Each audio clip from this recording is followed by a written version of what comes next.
Laplace ట్రాన్స్ఫార్మేషన్లో మనం L of f of t is equal to 0 to infinite e power minus st into f of t into dt defined by Laplace transformation. నిన్న కూడా already explain చేశాను.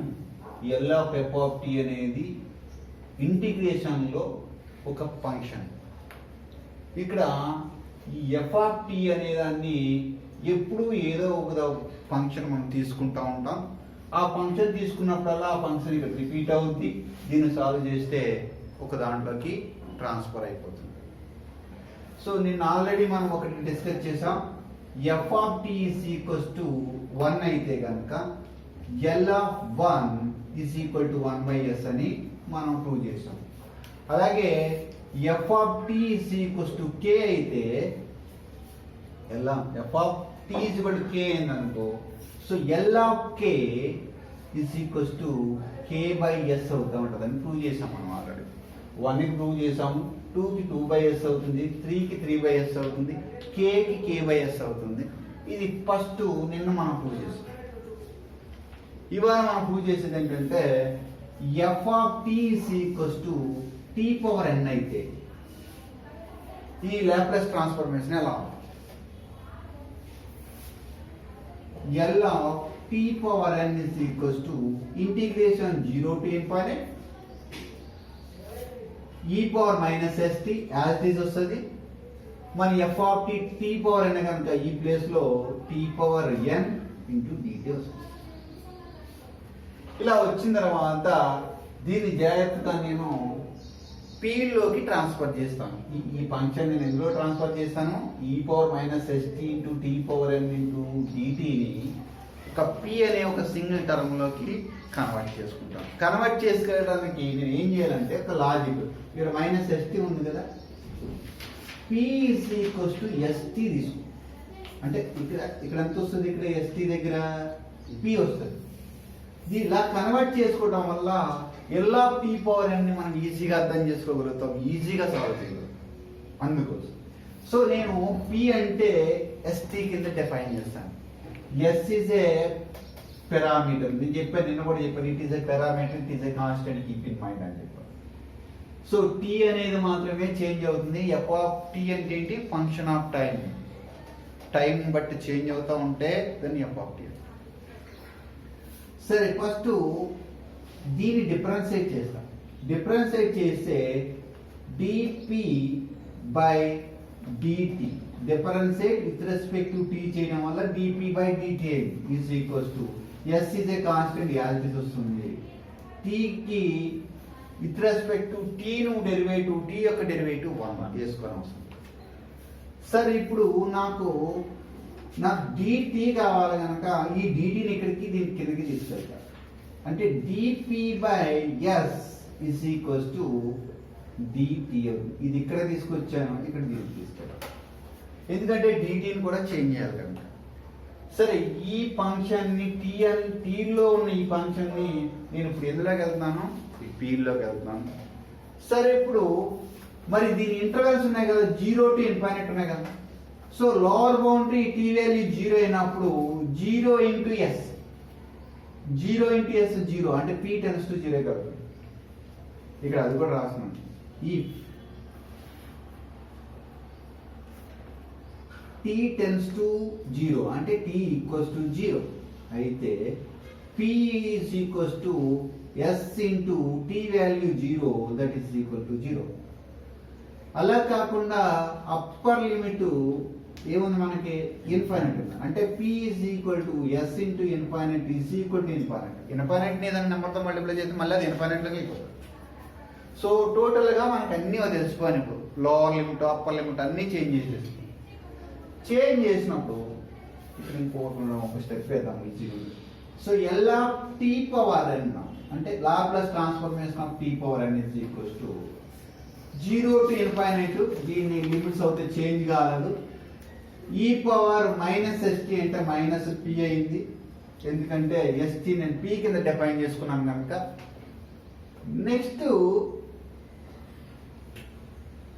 t⁻n ఉంది కదా నన్ను, ఇక్కడ t⁻n ఉంది. t⁻n మరి చేంజ్ చేయాలి కదా, టీని ఈజీగా చేంజ్ చేయొచ్చు. ఎందుకంటే P is equals to ST కింద నువ్వు డిఫైన్ చేసుకున్నా కనుక నాకు టీ కావాలనుకుంటే P by S is equals to T. S ఇక్కడ మల్టిప్లై డివైడర్ అంటే ఈ టీ పవర్ ని P by S whole to the power of N convert చేసేస్తాం. ఎందుకని ఈ టీ అంటే P by S whole to the power of N రాసేస్తాం. సరే ఇక్కడ డిటి ఉంది కదా, డిటి నేను ఇందాక ఆల్రెడీ రెడీగా పెట్టించుకున్నాను. డిపి బై ఎస్ చూసారా, మొత్తం అంతా నా ఫంక్షన్ ఎందులో కన్వర్ట్ చేసుకున్నాను, పీలో కన్వర్ట్ చేశాను. ఇది మినిమం బేసిక్ నాలెడ్జ్. ఇది డైరెక్ట్గా కూడా వేసుకోవచ్చు, ఎవరికి చెప్పనవసరం. సరే నెక్స్ట్ వస్తే ఇది ఎస్ అనేది కాన్స్టెంట్, ఇక్కడ ఎస్ పవర్ ఎన్ అనేది కూడా కాన్స్టెంట్, పీ పవర్ ఎన్ ఒకటే మిగులుతుంది. ఇదని డైరెక్ట్గా ఈ పవర్ దీనికి ఇచ్చి పక్కన రాసేస్తాం. ఇప్పుడు L of T power N is equals to ఒక 1/s పవర్ ఎన్ ఉంది ఇంటూ 1/s ఉంది. ఎందుకంటే ఈ రెండు కాన్స్టెంట్ పక్కన పెట్టేసుకోవచ్చు. ఇంటిగ్రేషన్ చేయవలసింది ఓన్లీ పీ టర్మ్స్కి మాత్రమే. సో చేసేసినాం. అప్పుడు integration 0 to infinite e power minus p into p power n అంతే కదా, ఇంటూ dp వచ్చేసిందా, pలోకి వచ్చేసిందా ఫంక్షన్. సరే 1/s పవర్ n ప్లస్ 1 మీ అందరికీ తెలుసు. బేస్లీ ఈక్వల్ అంటే పవర్స్ ఏం చేయొచ్చు, యాడ్ చేయొచ్చు. a to the power of m into a to the power of n is equal to a to the power of m plus n, s power n plus 1. So 0 to infinite e power minus p into p to the power of n into dp మిగిలింది. నేను ఇందాక already చెప్పాను, uv మెథడ్లోకి వచ్చింది చూసారు. ఇది integration uv dx is equals to u into integration v dx minus integration u dash into integration v dx o dx. ఇది దీన్ని ఏమంటారు మనం, ఇంటిగ్రేషన్ బై పార్ట్స్ అంటారు ఇంటర్మీడియట్. చూసారా, ఇంటిగ్రేషన్ బై పార్ట్స్ చేసామా లేదా. ఇప్పుడు దీన్ని ఇంటిగ్రేషన్ చేసేటప్పుడు లాజిక్ గుర్తుంచుకోవాలి. దీన్ని ఎప్పుడు v అనుకోవాలి, దీన్ని ఎప్పుడు u అనుకోవాలి. So u is equals to p power n అయితే u dash is equals to u dash అంటే ఏంటి, derivative of p power n. Derivative of n into p to the power of n minus 1. u dash is equal to n into p power n minus 1. Formula ఏంటి, d by dx of x power n is equal to n into x power n minus 1. మనం intermediate లో నేర్చుకున్నాం. u అనేది x power n అవుతే u dash అనేది x power n minus 1 ఉంది. x power n అక్కడ derivative. ఇక్కడ మనము u p పవర్ n అనుకుంటాం వల్ల n into p to the power n minus 1. సరే ఇది అయిపోయింది. గుడ్, ఇది మనకి అవసరం లేదు, తీసేస్తాం. నెక్స్ట్ ఇంటిగ్రేషన్ v dx అనేది కూడా ఒకటి ఉంది మన దగ్గర.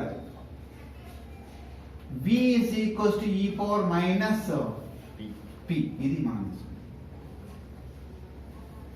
సో ఇంటిగ్రేషన్ v dp అవుతుంది, ఎందుకంటే మనం p లో చేస్తున్నాం కనుక.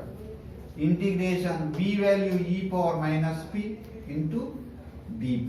నేను ఆల్రెడీ చెప్పేశాను, e పవర్ మైనస్ p కి integration minus e power p నే వస్తుంది. కానీ ఇక్కడ కోఎఫిషియంట్ ఎంత ఉంది, -1 వస్తుంది. అంటే ఈ మైనస్ అనేది ఎక్కడికి వచ్చేస్తుందమ్మా, ఇక్కడ మళ్ళీ చెప్తాను. Integration e power ax dx is equal to e power ax as it వస్తుంది ఇంటిగ్రేషన్ లో. దీని ఇంటిగ్రేషన్ బై మాత్రం a వస్తుంది. ఇక్కడ నాకు ఇక్కడ -1 ఉండటం వల్ల కింద -1 వచ్చింది. ఆ -1 దీనికి వెళ్ళిపోయింది. అర్థమైందమ్మా, ఇక్కడ -1 వస్తుంది ఎందుకంటే -1 ఉందంట. సో ఇక్కడ నేను డైరెక్ట్ గా మైనస్ పెట్టేశాను.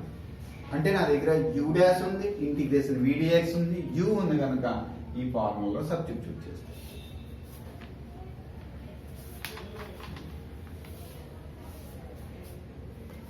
సరే 1/s power n as it is పక్కన పెట్టేసేసి l into t power n is equals to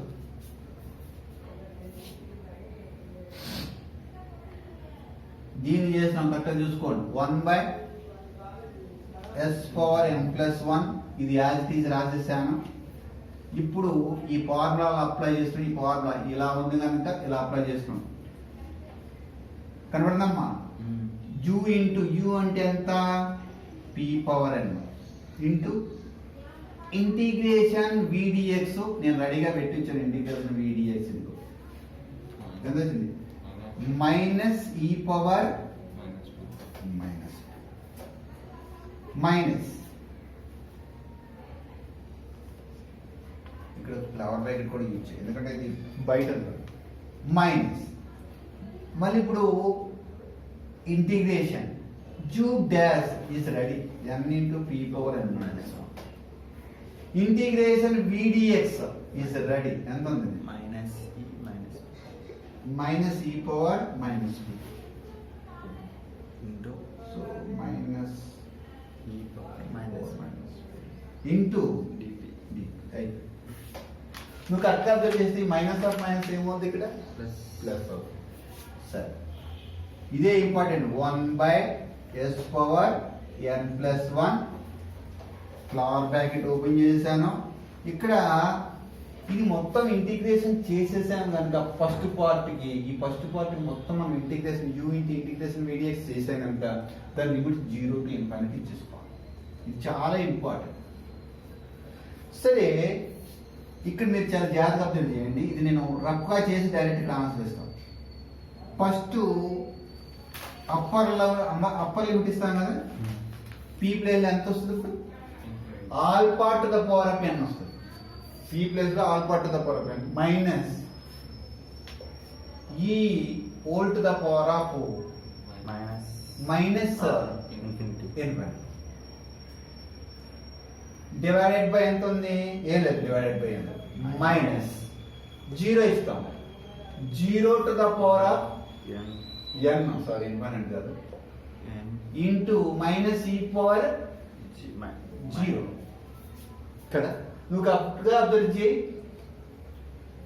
ఈ power infinite to the power of n అంటే 0. ఇది 0 ఇంటూ సంథింగ్ 0. ఇది 0 ఇంటూ సంథింగ్ 0. టోటల్ గా ఈ టర్మ్ అనేది ఉండదు. ఇదే వెరీ వెరీ ఇంపార్టెంట్. సరే, ఇది మొత్తం 0 అయిపోయింది కదా. ఇది మొత్తం 0 కదా. అంటే ఇక్కడ స్టెప్ డైరెక్ట్ ఇది 0. ఇదంతా మొత్తం ఎంత? ఇక్కడ 0. ఓకే, 0. కానీ ఇక్కడ ఏముంది? ఇక్కడ మనకి ఒక మైనస్ ఉంది, ఇక్కడ ఒక మైనస్ ఉంది, ఇక్కడ ఒక మైనస్ ఉంది. ప్లస్ రాసేసాను, ప్లస్ రాసేసాను. కానీ n అనేది ఏంటి? ఇక్కడ కాన్స్టెంట్ బయట పెట్టు. n into integration 0 to infinite. మర్చిపోకూడదు, 0 to ఇన్ఫైనైట్ ఉంది ఇక్కడ. 0 to infinite p power n minus 1 into e power minus B. ఎందుకంటే ఈ మైనస్ ప్లస్ అయిపోయింది. అంటే ఇంటిగ్రేషన్ బై పార్ట్స్ దీన్ని చేసినప్పుడు u ఇంటూ ఇంటిగ్రేషన్ విడిఎక్స్ ఎప్పుడు ఏమవుతుంది? 0 అయిపోతుంది. ఇక్కడ చేశాను 0 అయిపోతుంది. నీకు నెక్స్ట్ పార్ట్ మళ్ళీ ఏమవుతుంది? రిపీట్ అవుతుంది. అంటే ఇక్కడ పవర్ n ఉండటం వల్ల ఇక్కడ ఏమొచ్చింది? n వచ్చింది. దీనికి p పవర్ n ఉండటం వల్ల ఇక్కడ n వచ్చింది. ఇప్పుడు ఈ n పక్కన పెట్టేసేసి దీన్ని ఇంటిగ్రేషన్ చేశాను అనుకో, దీని పవర్ ఇక్కడ తగ్గి ఇక్కడ ఎంత వస్తుంది? అప్పుడు ఇప్పుడు n ఉన్నప్పుడు ఇక్కడ n వచ్చేసింది, కానీ దీని పవర్ ఇంటిగ్రేషన్ చేసినప్పుడు p పవర్ n మైనస్ 1 వచ్చింది. కావున మళ్ళీ ఇది u ఈజ్ ఈక్వల్ ఎంత తీసుకుంటాం? మళ్ళీ p పవర్ n మైనస్ 1 తీసుకుంటాం. u డాష్ ఎంత అవుతుంది? u డాష్ మళ్ళీ n minus 1 into p to the power of n minus 2 అవుతుంది. ఎందుకంటే ఈ పవర్ కింద దిగి పవర్ లో జోడి తగ్గుతుంది. -1 n మైనస్ 2. అవునా? మరి ఇలా ఎంతసేపు చేసుకుంటూ ఉంటాం? ఫస్ట్ n వస్తుంది, తర్వాత n మైనస్ 2 వస్తుంది, మళ్ళీ ఇక్కడ n మైనస్ 2 వచ్చి ఇదే వస్తూ ఉంటుంది. రిపీటెడ్ గా వస్తూనే ఉంటుంది ఇక్కడ. ఇంకా దీన్నే మనము 1/s పవర్ n ప్లస్ 1 రాసుకుని ఫస్ట్ ఇంటిగ్రేషన్ చేసినప్పుడు n ఇంటూ ఇది వచ్చింది. మళ్ళీ దీన్ని ఇంటిగ్రేట్ చేస్తే n minus 1 into integration 0 to infinite p power n minus 2 into e power minus p ఇలా వస్తూనే ఉంటుంది. దీంట్లో మార్పే ఉండదు. dp మళ్ళీ దీన్ని ఇంటిగ్రేషన్ చేస్తే మళ్ళీ దీన్ని ఇంటిగ్రేషన్ మళ్ళీ ఇదే ప్రొసెసర్ చేసి రావాలి. ఫస్ట్ టర్మ్ ఎప్పుడు 0 అయిపోవాలి, సెకండ్ టర్మ్ లో దీని కోఎఫిషియంట్ కిందకి వస్తూ ఉంటుంది, మళ్ళీ ఇక్కడ n-3 వస్తుంది. అలాగే ఇది సార్ రాష్ట్రం రాయడం కష్టం కదా, అంచేతే దీన్ని సింప్లిఫై చేస్తే n into n-1 into n-2 into n-3 into last కి 2 ఇంటూ 1 వస్తుంది. అలా చేసుకుంటా పోతే 2 ఇంటూ 1 వస్తుంది. ఏమాత్రంగా ఇలాగా n ఈక్వల్ ఎక్కడ వరకు తీసుకుంటాం, n ఈక్వల్ 1 2 3 4 అలాగా n వరకు. n అనేది ఎంత ఉండొచ్చు, ఇక్కడ 100 వచ్చింది అనుకో, ఇది 100 ఇంటూ 100 - 1 ఎంత 99. అలా ఎక్కడ వరకు వస్తావు, 1 వరకు స్టాప్ అవుతుంది. క్లియర్గా అర్థమవుతుందా? దీన్నే n ఫ్యాక్టోరియల్ అని పిలుస్తారు. n ఫ్యాక్టోరియల్ అంటే ఏంటి, n into n-1 into n-2 into అలాగా 1 వరకు వస్తుంది, 2 ఇంటూ ఈ ముందు 3 వస్తుంది, లేకపోతేనే ఉంటుంది. దీన్నే మన షార్ట్ కట్ లో n factorial by s power n+1 అంటారు. చూసావా, l of t power n ని నేను ఎందులో ట్రాన్స్ఫర్ చేయగలిగాను, n factorial by s power n+1. దీన్నే నేను నిన్న కూడా f బార్ s అని కూడా పిలుస్తారని చెప్పాను. ఏమని పిలుస్తారు దీన్ని, f బార్ s అని పిలుస్తారు. ఇంకా డౌట్ ఉంది కదా, క్లియర్ అయిపోయింది కదా. ఇది ఎందుకు యూజ్ అని చెప్పనా, సింపుల్గా చెప్పనా, ఇది రఫే కదా, ఇక్కడ తీసేద్దాం. L ఆఫ్ టీ స్క్వేర్ మాత్రమే ఉంది నా దగ్గర, ఎంత L ఆఫ్ టీ స్క్వేర్ మాత్రమే ఉంది. అంటే L of T power n లో నేను L ఆఫ్ టీ స్క్వేర్ రాశాను కదా, నా n వాల్యూ ఎంత 2, అంటే 2 factorial by s power 2+1. 2 factorial అంటే 2 ఇంటూ 1 తెలుసారా, 3 ఫ్యాక్టోరియల్ అంటే 3 ఇంటూ 2 ఇంటూ 1, 4 ఫ్యాక్టోరియల్ అంటే 4 ఇంటూ 3 ఇంటూ 2 ఇంటూ 1 ఇట్లా వస్తుంది. అంటే 2 1 జా 2 బై s పవర్ 3 అంటే 2 బై 3 పైన 2 ఫ్యాక్టోరియల్ అంటే 2 ఇంటూ 1 కదా నాన్న, 2 into 1 2 by s power 3. Okay, అలాగే లేదు, ఇంకోలా ఉంది. ఇదంతా ఫార్ములా గుర్తుంచుకోవాలి. ఇక్కడ 3 ఉంది అనుకుంది, 3 ఉంటే ఏముంది, 3 factorial by s power 3+1. 3 factorial అంటే 3 into 2 into 1 by s to the power of 4. 2 3s are 6, 6 by s power 4. అంతే, క్లియర్.